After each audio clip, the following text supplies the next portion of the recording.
The other thing that kind of popped up this week, well, actually yesterday, was the leaks about a game. Um, what was it, Emily? Oh yeah, yeah. Emily Rogers, I think. Emily Rogers and Liam Robertson, and then there's one other guy who I think they all work for Nintendo Life. They don't work for, but they do articles for Nintendo Life, and we've seen Liam Robertson doing stuff for Unseen 64. Yeah. We know that he's pretty rock solid with his facts and stuff that or the things that he uncovers. But it started off where they basically said like, "Hey, there's going to be an announcement on Monday where we're going to announce a game that we've uncovered. It's a brand new game for the Wii U. It's not been announced yet. It's a Nintendo made game, all that stuff." And then they jumped ahead, and then they announced that it was actually Paper Mario. Yeah, and you know what? It does make sense because I googled Paper Mario Wii U, and last year around April before E3 last year, there were a few articles saying that there was a rumor that they were going to unveil Paper Mario at E3 last year. Yeah, but they didn't do that, so maybe they just held off and they thought we'll get the game done. It's at the moment apparently it's in localization / translation, all that testing. So maybe they've had that extra time, get it nearly finished, announce it like now, release it in 2-3 months. So now I see people like saying like they want Paper Mario like the RPG.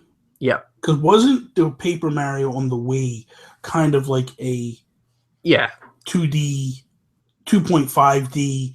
So what platform? Super Paper Mario on the Wii. I really like that game actually. I did too. That was like it was like a completely 2D side-scrolling platformer, but you had this ability where you could swap the dimensions from 2D to 3D, and it would move the camera like onto the 2D plane and turn it 90 degrees. So you were looking down, and it was like everything was suddenly 3D.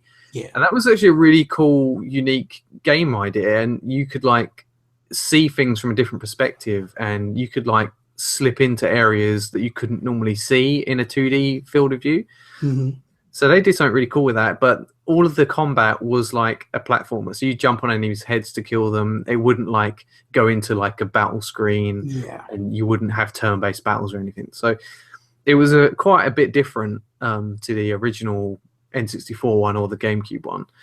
But then there was the 3DS one, Sticker Star, which was kind of like a step back to the old formula, but it was simplified version of like the GameCube N64 one.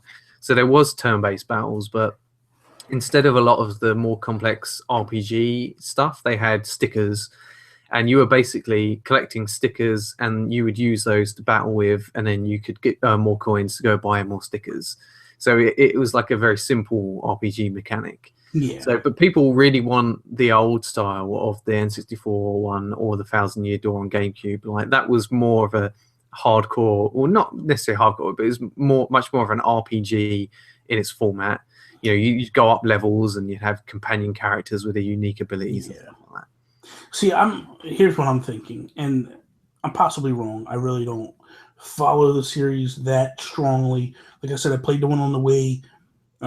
It was the first one in the series I actually played, but I feel like they're probably going to lean more towards that. And the reason why I say that is this: they just released Paper Jam, and I feel like you have your RPG as it is. Like I don't see them coming out with another RPG right so close to the last one, because if they do, that's the mistakes they've been making with the Wii U all along. Is they put a game out on the 3DS, it works, and then they move it over to the Wii U. I mean, they did it with New Super Mario Brothers. They did it with Super Mario 3D World. They did it with Donkey Kong. It was like a continuation of here's the one, boom, it immediately moves over to the big console, and not immediately, but like within the year. So part of me thinks they're gonna like stick to the formula of the Wii. I could be wrong, and I probably am wrong, honestly, but that's just what my gut is saying. Like as it all started to unfold, and I started to hear stuff about it. That's what I kind of thought. I kind of thought, like, I don't see them putting out 2 RPGs right away, but I could be wrong. I'd be happy either way if it was more of a traditional RPG, or if they had some crazy mechanic with the gamepad.